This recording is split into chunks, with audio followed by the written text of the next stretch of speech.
Alléluia.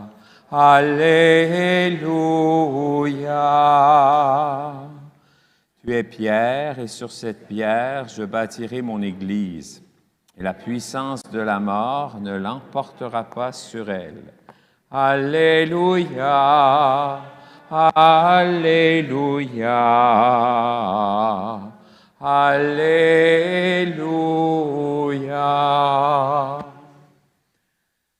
Le Seigneur soit avec vous. Évangile de Jésus-Christ selon saint Matthieu. Ce temps-là, Jésus, arrivé dans la région de Césarée de Philippe, demandait à ses disciples, au dire des gens, « Qui est le Fils de l'homme ?» Ils répondirent, pour les uns, Jean le Baptiste, pour d'autres, Élie, pour d'autres encore, Jérémie ou l'un des prophètes. Jésus leur demanda, « Et vous, que dites-vous? Pour vous, qui suis-je? » Alors Simon-Pierre prit la parole et dit, « Tu es le Christ, le Fils du Dieu vivant. » Prenant la parole à son tour, Jésus lui dit, « Heureux es-tu, Simon, fils de Jonas. Ce n'est pas la chair et le sang qui t'ont révélé cela, mais mon Père qui est aux cieux. Et moi, je te le déclare, tu es pierre, et sur cette pierre, je bâtirai mon Église, et la puissance de la mort ne l'emportera pas sur elle. Je te donnerai les clés du royaume des cieux. Tout ce que tu auras lié sur la terre sera lié dans les cieux, et tout ce que tu auras délié sur la terre sera délié dans les cieux. » Alors il ordonna aux disciples de ne dire à personne que c'était lui, le Christ. Acclamons la parole de Dieu.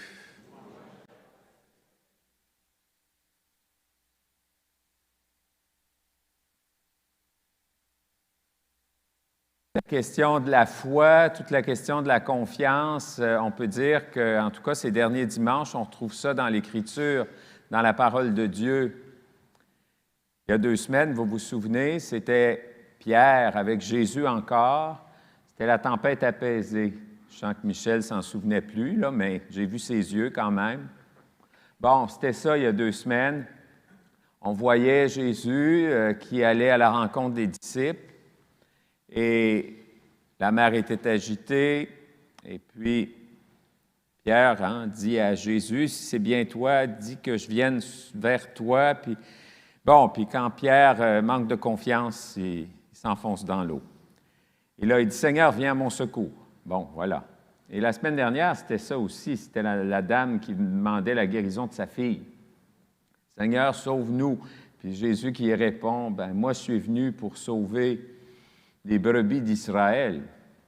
Toi, tu es une païenne. Ça ne m'intéresse pas à toi. » Et là, elle arrive à Jésus, elle insiste, la fameuse image des miettes que les petits chiens mangent, qui tombent de la table.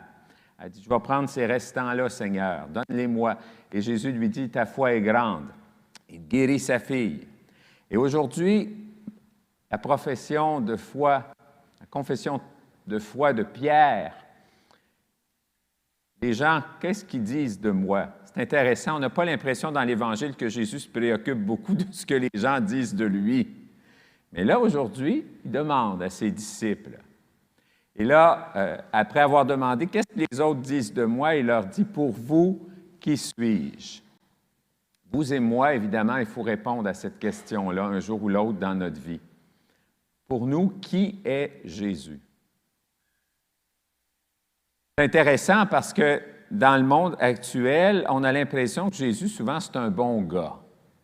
On l'aime bien, il est sympathique, il dit des belles affaires. Puis ce qu'on aime moins de ce qu'il dit, bien, on oublie ça facilement.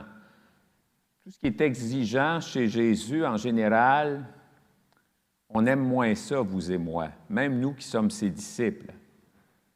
Quand Jésus nous dit ce que tu veux, que ce que tu redoutes pour toi, bien, fais-le pas aux autres.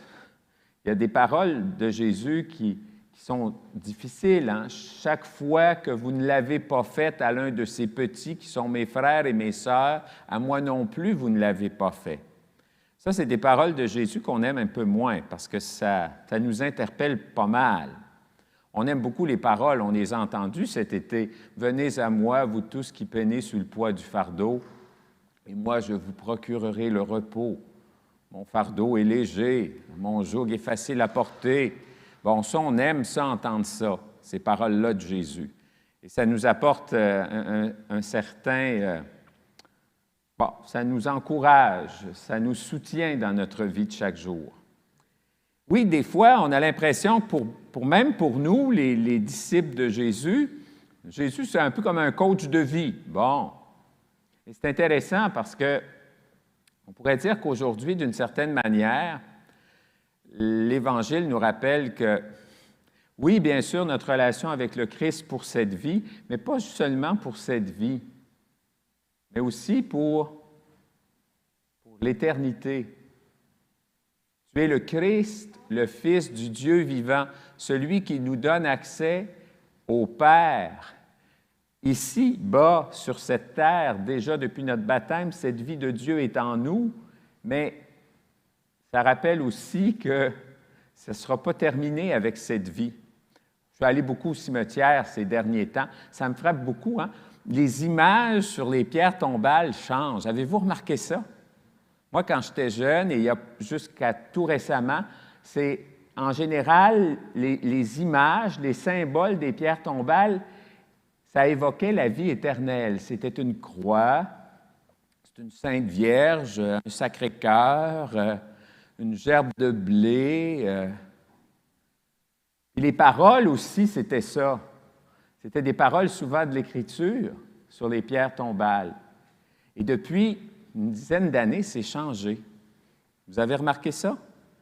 Aujourd'hui, souvent, sur une pierre tombale, ce qu'on retrouve, c'est la maison du défunt, quand il était sur la terre. Un gars à pêche, parce que le monsieur qui est mort aimait ça aller à la pêche. Et c'est souvent une parole qui évoque rien par rapport à la vie éternelle. Intéressant quand même, hein?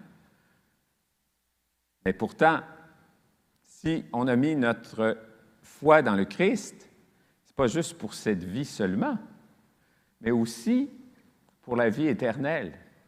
Alors, il y a quelque chose d'intéressant dans l'Évangile d'aujourd'hui. Oui, je le sais, vous et moi, tout le monde va aller au ciel, personne ne veut mourir, mais on mourra un jour. C'est bon d'y penser une fois de temps en temps. Moi, je pense à la mort assez souvent. Là. Depuis le début de la pandémie, je suis beaucoup, 2, 3 funérailles par semaine, souvent. Alors, inévitablement, je pense à ma mort, même si j'ai 53 ans. Et je vous dirais que mes journées où je pense à la mort, c'est des bonnes journées, on dirait. Parce qu'il y a bien des choses que je fais, puis il y a bien des choses que je ne fais pas, puis il y a bien des choses que je dis, puis il y a bien des choses que je ne dis pas, quand je pense à la fin de ma vie. Alors, aujourd'hui, quand Pierre affirme « Tu es le Christ, le Fils du Dieu vivant », il y a quelque chose à ce niveau-là pour nous. Qui est Jésus? C'est juste un bon gars qui nous aide un petit peu mieux à vivre notre vie, puis quand ça ne va pas bien, on se confie à lui, puis quand ça va bien, bien, on dit « Merci Seigneur », puis on continue. Notre relation avec le Christ. Toute la question de notre foi. Les choses de la foi, ça peut devenir ordinaire. Moi, comme prêtre, des fois, j'ai 3 messes par jour. Rendu à la 3e, il faut de la foi. Et rendu à la 3e Eucharistie, souvent au moment de la consécration, ma mère m'avait appris, au moment de l'élévation du pain et du vin, le corps et le sang du Christ, de reprendre les paroles de Thomas à Jésus ressuscité, « Mon Seigneur et mon Dieu ». On a besoin, nous autres aussi, de faire des actes de foi pour nous aider à garder la foi. Il faut affirmer notre foi comme Pierre dans notre vie. On ne peut pas juste s'en aller comme ça. Il faut prendre le temps d'affirmer notre foi. Et quand je viens à l'Église, à la chapelle, de faire une généflexion, je le fais pour le Seigneur, mais c'est bon pour ma foi aussi, parce que je reconnais que Saint-Sacrement qui est à la chapelle, ce n'est pas une chose, c'est une personne. C'est le corps du Christ qui est gardé là, pour l'adoration, pour la prière, mais aussi pour être porté aux malades. Oui, sœurs et frères, demandons au Seigneur qu'on puisse grandir toujours dans notre foi et proclamer notre foi, bien sûr, quand on se retrouve à l'Église. Le dimanche, après l'homélie, on fait toujours la profession de foi. Ce n'est pas pour rien. L'Église a décidé que le dimanche et les jours de fête, on prendrait le temps de proclamer ensemble la foi de notre baptême. Parce que c'est essentiel. Mais aussi dans notre vie de chaque jour, quand la chance nous est donnée, eh bien, proclamons notre foi. Redisons au Seigneur combien il est pour nous, le Christ, le Fils du Dieu vivant, notre compagnon sur la route de cette vie, mais aussi sur la route qui nous conduit vers l'éternité. Oui, demandons au Seigneur qu'il nous accompagne.